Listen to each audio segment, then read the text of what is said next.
बिस्मिल्लाहिर्रहमानिर्रहीम। अस्सलाम वालेकुम। यूट्यूब चैनल केमिस्ट्री विद कलंदर में first year chemistry chapter number 1 के चौथे लेक्चर के साथ खुश आमदीद। इससे पिछले 3 लेक्चर्स में हम ये चैप्टर तकरीबन मुकम्मल कर चुके हैं। आज आखिरी टॉपिक को डिस्कस करेंगे और आज का हमारा टॉपिक है deconstructing the structure of scientific argument. Deconstructing का मतलब है कि किसी चीज़ को उसके पार्ट्स में तोड़ दिया जाए, उसके हिस्से हिस्से कर दिया जाए। यानी एक चीज़ जब बनती है तो वो कुछ मराहिल से गुज़र के आती है, तो उसको तमाम मराहिल से गुज़र के आई है उसको अलग अलग कर दिया जाए। मिसाल के तौर पे एक रोटी है, ब्रेड, वो आपके सामने आती है तो ये रोटी कुछ मराहल से गुजर के आई है। पहले गंदम हो जाती है, उसको पीसा जाता है, आटा बनाया जाता है, फिर उसमें पानी डाल के उसको गूंदा जाता है। अगले स्टेप में उसकी रोटी बनाई जाती है, अगले स्टेप में उसको पकाया जाता है और फिर वो आपको पेश की जाती है। तो इस तरह जो साइंटिफिक आर्गूमेंट्स है, साइंस की जो दलील है या साइंस का जो दावा होता है, वो भी कुछ स्टेप से गुजर के आता है। साइंटिफिक आर्गूमेंट्स जो है स्ट्रक्चर, इसके स्ट्रक्चर को तोड़ा जाए तो साइंस जो एक दावा करती है, तो जब कोई साइंसदान या कोई उस्ताद साइंस में कोई दावा करता है तो वो उसका जो दावा होता है, उसकी जो दलील होती है, वो वैसे ही नहीं होती है। वो कुछ स्टेप्स में से, कुछ मराहिल में से गुजर कर आई होती है। तो वो 6 कंपोनेंट्स हैं, 6 स्टेप्स हैं हमारे पास। एक है claim, premises, counter claim, rebuttals, conclusion और असम्पशन। तो अब हम 1 बाय 1 इनको डिस्कस करते हैं। सबसे पहली चीज़ हमारे क्लाइम्स यानी दावा है। तो एक क्या होता है, ये होता है हमारा डिक्लेरेशन होता है।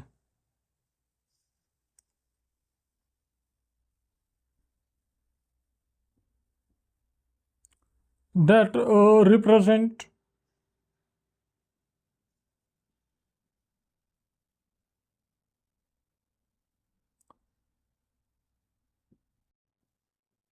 Central idea. तो मैंने जो दावा किया है उसके सेंट्रल आइडिया को रिप्रेजेंट करता है, उसको क्लेम कहते हैं। सबसे पहले एक दावा किया जाता है। मिसाल लेता हूँ, मैं एक दावा कर रहा हूँ कि दरख्त लगाना माहौल के लिए बहुत ज़रूरी है। बुक में दूसरी एग्जांपल दी हुई है इलेक्ट्रिक कार वाली, मैं अपनी एग्जांपल देता हूँ कि दरख्त लगाना माहौल के लिए बहुत ज़रूरी है। ये मेरा क्लेम है, ये मेरा डिक्लेरेशन है, ये सेंट्रल आइडिया को रिप्रेजेंट कर रहा है कि दरख्त लगाना माहौल के लिए ज़रूरी है। दूसरी चीज़ होती है, उसे कहते हैं प्रीमिसेस।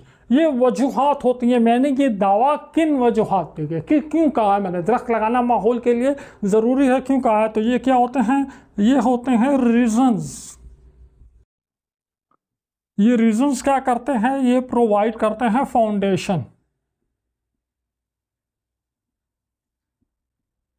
किसको फाउंडेशन प्रोवाइड करते हैं, सेंट्रल आइडिया जो है, सेंट्रल आइडिया इसको फाउंडेशन प्रोवाइड करते हैं। तो देखो, मैंने दावा किया कि दरख्त लगाना, plantation of tree is important for environment, दरख्त लगाना माहौल के लिए ज़रूरी है। तो इसकी कुछ रीजंस थी कि दरख्त कार्बन डाइऑक्साइड को एब्जॉर्ब करते हैं, दरख्त ऑक्सीजन जो है उसको एवॉल्व करते हैं, दरख्त जो है वाटर वेपर्स जो हैं उसमें से क्या होते हैं, बाहर निकलते हैं, ट्रांसपायरेशन होती है जिसकी वजह से माहौल ठंडा रहता है। तो ये रीजंस थी, ये प्रीमिसेस थी, इनकी बुनियाद पर मैंने ये दावा किया है। फिर आ जाते हैं काउंटर क्लाइम। मेरे इस दावे की मुखालफत में, इस दावे की मुखालफत में जो कहा जाता है उसको काउंटर क्लाइम्स कहते हैं। इसको हम कह सकते हैं स्टेटमेंट opposes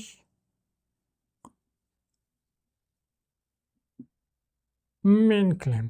वो स्टेटमेंट जो मेन क्लेम जो आया उसके जवाब में उसके रद्द करने के लिए जो स्टेटमेंट आ जाती है उसको हम कहते हैं काउंटर क्लेम।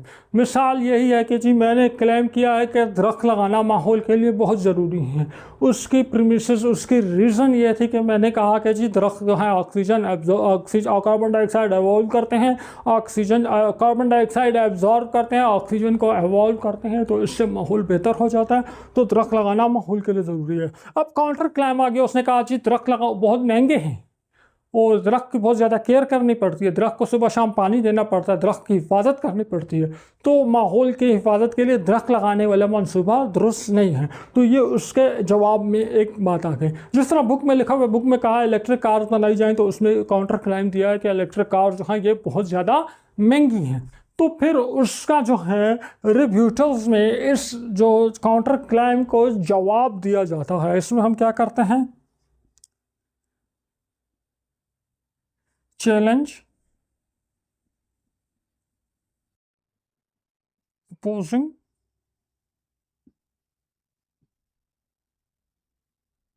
स्टेटमेंट्स। तो जो अपोजिंग स्टेटमेंट्स आई हुई हैं उसको चैलेंज करते हैं। तो जिसने कहा कि दरख्त लगाने पे जो एतराज़ किए, तो अब उन एतराज़ात का जवाब दूंगा, उसको रिपीटर्स कहेंगे, तो मैं कहूँगा नहीं कि हमें मुख्तलिफ दरख्त महंगे हैं तो मुख्तलिफ NGO से हमें मुफ्त पौधे मिल जाएंगे, हम अपने महल्ले में ड्यूटी लगा देंगे किसी की कि हर रोज़ एक बंदे ने जाके उसको पानी देना होगा, इस तरह हमें सुबह शाम पानी देने से भी बचत हो जाएगी, सब अपने अपने नंबर से जाके पानी देंगे। इसके अलावा हम दरख्तों के गिर्द एक बाड़ लगा देंगे जिससे जानवरों और से जो है उसकी हिफाजत हो जाएगी। इसके अलावा हम अपने महल्ले में एक चौकीदार रख देंगे जो कि उसके चोरी से बचाएगा। तो ये उनके जो हैं काउंटर क्लेम्स के जो है जवाब दिए। बुक में जिस तरह हमने कहा है कि जी वो कह रहे थे कि जी जो इलेक्ट्रिक कार्स हैं बहुत महंगी हैं, तो उसका काउंटर क्लेम ये दिया गया कि भाई आप जो टेक्नोलॉजी डेवलप हो रही है तो आगे जाके सस्ती हो जाएंगी। उसके बाद एक कंक्लूजन होती है, कंक्लूजन होती है हमारे पास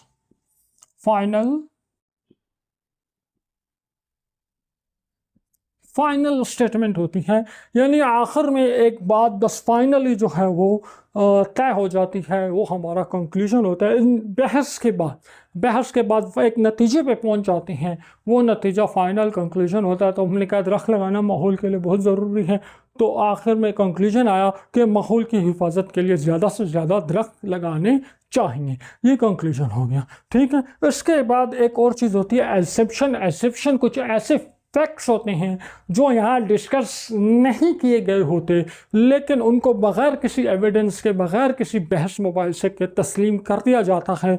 इनको हम एसेप्शंस कहते हैं। तो इसको हम कह सकते हैं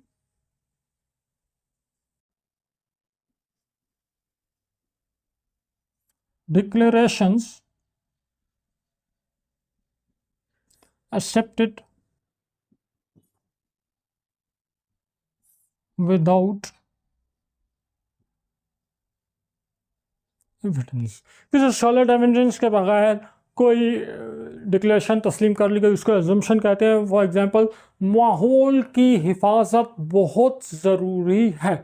अब ये जो है क्या कर लिया गया, जो कि एविडेंस के बगैर इस बात को तस्लीम कर लिया गया, ये एजम्पशन है। तो एक साइंटिफिक आर्गूमेंट, जो साइंस की जो दलील होती है, वो 6 हिस्सों पर मुश्तमिल होती है। पहले दावा किया जाता है, फिर उस दावे की कुछ वजूहात होती हैं, फिर उन दावे की मुखालफत में एक दावा आ जाता है, फिर उस मुखालफत में जो दावा आता है उसको जवाब दिया जाता है। उसको जवाब देने के बाद आखिर में एक फ़ाइनल स्टेटमेंट कंक्लूजन बन जाती है, और उससे कुछ एजम्पशन भी होती हैं, यानी कोई ऐसी बात भी शामिल होती है जो कि उसमें हम बगैर किसी एविडेंस के तस्लीम कर देते हैं। तो चाहे आप स्पीच करें, तो स्पीच में भी इसी तरह होगा। आप पहले दावा करेंगे, उसकी वजूहात बताएंगे, मुखालिफ ने जो दावा किया उसको बयान करेंगे, उस मुखालिफ के जो दावा है उसका जवाब देंगे, और फिर फाइनल कंक्लूजन पेश करेंगे। अगर आप कुछ लिख रहे हैं, कोई किताब लिख रहे हैं, कोई आर्टिकल लिख रहे हैं, तो वो भी आप इसी तरीके से साइंस में लिखेंगे। आगे कुछ एप्लीकेशन जो है बुक में दी गई हैं। तो इसके साथ हमारा आज का चैप्टर जो है, अपनी आज का लेक्चर और चैप्टर नंबर 1 दोनों अपने अख्ताम पे पहुंच गए हैं। इन 4 लेक्चर्स को देखने के बाद मुझे उम्मीद है कि आपका फर्स्ट चैप्टर का जो कॉन्सेप्ट है वो मुकम्मल क्लियर हो चुका होगा। अब आप कोई भी MCQ आ जाए, चाहे वो बोर्ड के एग्ज़ाम में आए, चाहे एंट्री टेस्ट में आए, आप बहुत आसानी से उसको सॉल्व कर सकते हैं। इसके अलावा कोई शॉर्ट क्वेश्चन वगैरह आए तो आप उसको भी, आपका कॉन्सेप्ट बन चुका है तो आप अपने वर्ड्स में उसको भी लिख सकते हैं। आप अगले लेक्चर में हो सकता है इस चैप्टर जो है इसकी एक्सरसाइज को सॉल्व करें। उसके बाद जो सबसे मुश्किल चैप्टर, केमिस्ट्री का सबसे मुश्किल चैप्टर जो है ऑक्सीडेशन रिडक्शन वाला इलेक्ट्रोकेमिस्ट्री, जो सबसे मुश्किल इसलिए है कि वो कोई इतने अच्छे तरीके से बच्चों को समझा नहीं सकता, तो मैं वो आप लोगों को समझाऊंगा इंशाल्लाह, ऐसे समझाऊंगा कि फिर उसके बाद आप लोगों को किसी अकेडमी जाने की जो है ज़रूरत नहीं होगी। आप मेरे लेक्चर्स देख के प्रैक्टिस करके जो सीख सकेंगे। तो आप लोगों का फीडबैक बहुत ज़रूरी है। अगर अच्छा फीडबैक आता है तो इंशाल्लाह हम आपके साथ कंटिन्यू सफ़र जारी रखेंगे, वरना अपना ये सफ़र जो है दरमियान में ही छोड़ के किसी और जंगल, सहरा, रेगिस्तान कहीं निकल जाएंगे। तो नेक्स्ट लेक्चर में मुलाकात होगी। अपना ख्याल रखिएगा। अल्लाह हाफ़िज़।